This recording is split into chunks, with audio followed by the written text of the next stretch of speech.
We're back here on Hurrdat Sports Radio, AM 590, ESPN Omaha, ESPN Tri-Cities, SDB. I'm Ravi Lula. We're joined now by Dr. Todd Caze of the Caze Concussion Institute right here in Omaha. Dr. Caze, how are you this morning? I'm doing well. How are you all? We're good, Doc. We're just kind of playing some clippets. We've been processing through this the last couple of weeks. And, coaching high school football, I thought this may have kind of been in the rearview mirror. There was this heightened sense of awareness 10, 11 years ago. It seems like the game is getting safer. Let's just start with the basics. When you hear concussions and it's your area of expertise, educate us on what exactly a concussion is. Yeah, a lot has changed, as you said, in the last 10 to 12 years. And what's encouraging is that we're seeing more and more research that's coming out about concussion. And so really our understanding of the injury is getting more sophisticated by the year. And what we know about concussion in its simplest form is it's really a network disruption injury. And that kind of has several implications. So if it's a disruption, it means that it's a mild injury. And if it's a network disruption, it means that there's several networks in the brain that are involved. And if we understand what those networks are, then we can objectively measure it. And if we can objectively measure it, then we can objectively treat it as well. So, Dr. Caze, one of my biggest questions, whether it's, with Tua specifically or with other guys, because you hear all the time these guys say, oh, man, I felt great a day or two after the initial hit. How long do you see typically kind of symptoms last versus that network disruption you're talking about last in these concussion cases? Yeah, when you're talking about symptoms, we have to understand that in the past there was a heavy reliance on self-reporting of symptoms. And the challenge with relying on self-reporting of symptoms is I always give the example of, if you went to a conference and you were up super late and then the next morning you have to get up really early and you don't drink a cup of coffee, and I give you a symptom checklist, very few of us would be at zero symptoms. And yet that in the past is really what's been driving the decisions that we make from a clinical standpoint. And so as far as symptoms lasting and the networks disrupted, it is kind of on an individual case, but they usually do go hand in hand.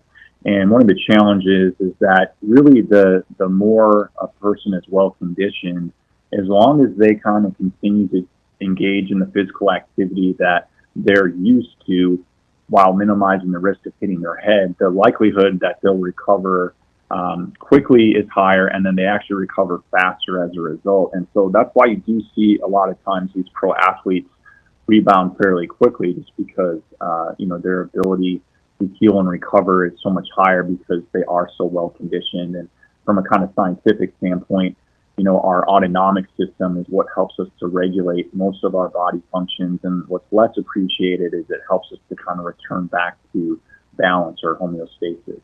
Interesting. Dr. Caze, how do you, and you're the expert, so I'm always curious to see how you process feedbacks from all your variables, i.e.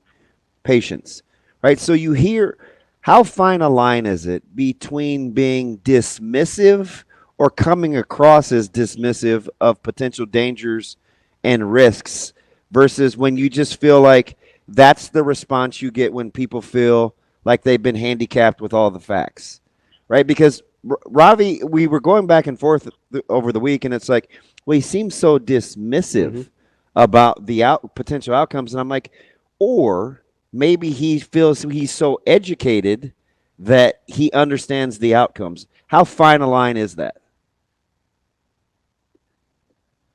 That's a great question that I believe most people really don't consider. And what I would say is that education is paramount in making informed decisions.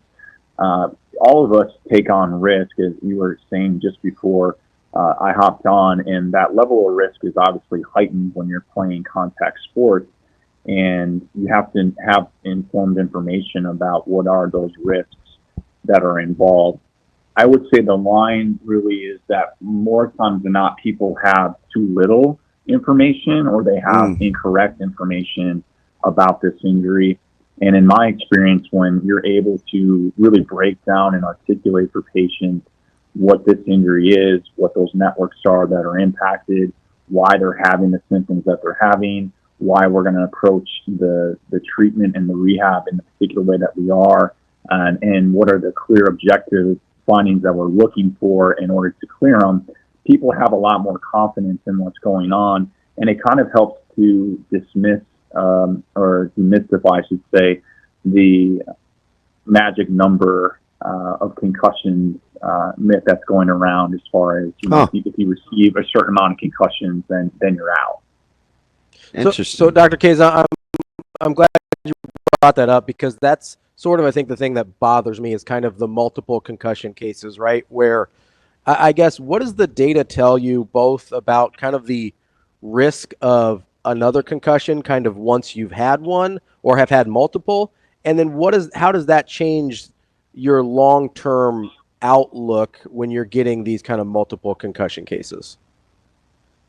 Yeah, so what we know is that what's interesting is that when we look at giant data sets, we know that in the early phases, we were actually not that great at treating concussions, and we were returning athletes too soon. And the way that we know that is that within 6 months of after returning them, sometimes we would see as high as 30% of them getting re-injured. And then as we started to learn more and have more specific protocols and targeted treatment, we started to see in data that the risk of re-injury, or the actual incident of re-injury, started to be less than 3%. So basically less than a chance. And so we're getting much more specific in what we're doing, and much more objective. And so we can have confidence of when we return somebody, they're in really good shape. So there's that portion. And then as far as the long-term effects, you're really getting at what is often referred to as CTE. And the challenge with CTE and the misinformation out there is that there's actually more articles in the New York Times about CTE than actual confirmed cases.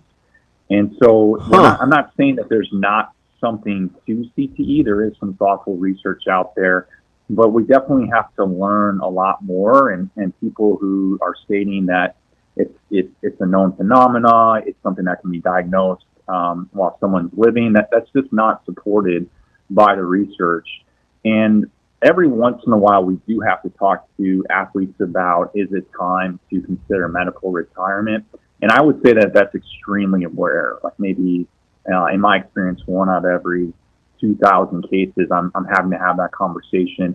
And what you're looking at is when the person gets injured, is it taking less to cause the injury? In the acute phases of the injury, are they, is it more intense as far as the symptoms and their response to rehab? Are they taking longer to recover? And, the one person that we had to have a conversation about retiring, it was literally every time we sent them out there, within a week, they're getting injured, even though we were comprehensive and we knew that they were fully healed. And it was finally just time to say, I don't think your brain is set up to be handling playing contact sports. We've only got about 60 seconds here, Doc, and I hear risk mitigation a ton, right, with guardian caps and things like that. But I understand full well that, risk mitigation means to lessen the negative impacts. Is there such a thing as risk mitigation when it comes to concussion protocol? Yeah, I mean, I definitely think that there is. That's a good question. Some of the technologies that are highly publicized, I would say we're still learning from a research standpoint. What we do know is that there is some research that supports consistently wearing a mouth guard, wearing a helmet that fits, and neck strength can prevent stuff. Yeah. But really the more important piece is that, we have to embrace this is going to be an injury, and we really need to be promoting specialized treatment and getting to a specialist as early as possible to mitigate those risks after injury. That's Dr. Caze from the Fantastic Caze stuff, Concussion Doctor. Institute. We appreciate it. Thank you so much for joining us. We really appreciate it. Yeah, thanks for having me on. Thanks, Doc. That's Dr. Caze from the Caze Concussion. I feel better. That's interesting. I feel better. Now it just sparks more thought. Yeah, I mean, obviously there's still some concerns, but I feel better than I did. Okay. Might be able to let the Hawk Tua thing go. Let it ride right on down the river.